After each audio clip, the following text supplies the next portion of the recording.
Hello, my name is Toni Butler and I'm the Principal of Asia for IECL. I wanted to share a little bit about some of my coaching experiences, particularly at the more senior levels.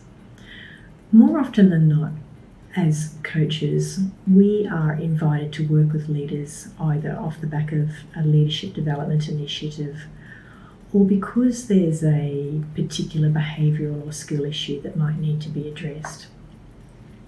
So when you get to work with those most senior leaders, those most successful leaders in organisations, it's not necessarily because there's anything to fix. It's often because, in the words of Marshall Goldsmith, what got you here won't get you there.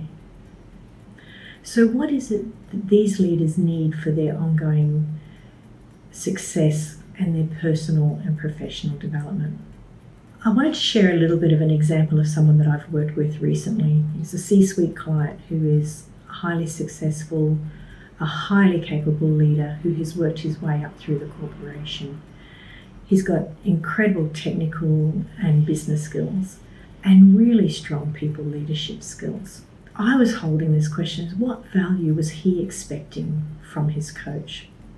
And I suspect that at the start, he wasn't even sure what he wanted from the coaching relationship. So during our first meeting, we did a little bit of exploration. We prodded and poked into his system and his world.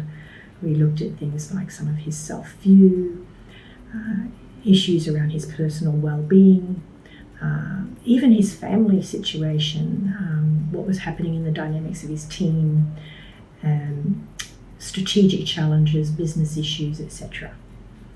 And through this exploration, he began to unearth a bit of a common thread. He even identified a few actions and some decisions that he'd been procrastinating around. Now, this leader didn't need any particular help putting those actions or decisions into play. He knew what to do in that regard.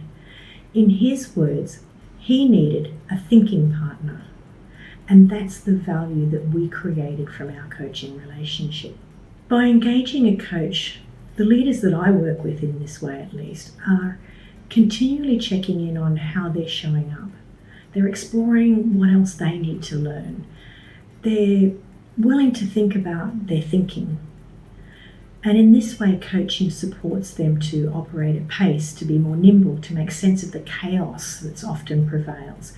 And they know that they have this trusted space to voice out loud those sort of multitude of ideas and issues that they might be holding on to at any particular given point in time.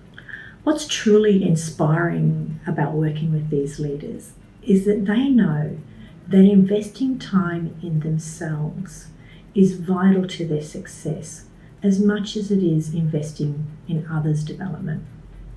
And after all, in a world where digitalization and technology is becoming the great leveler, where there's much more limited competitive edge to be achieved in this space, it's the human traits that will continue to distinguish us, setting us apart as those truly successful, sustainable leaders.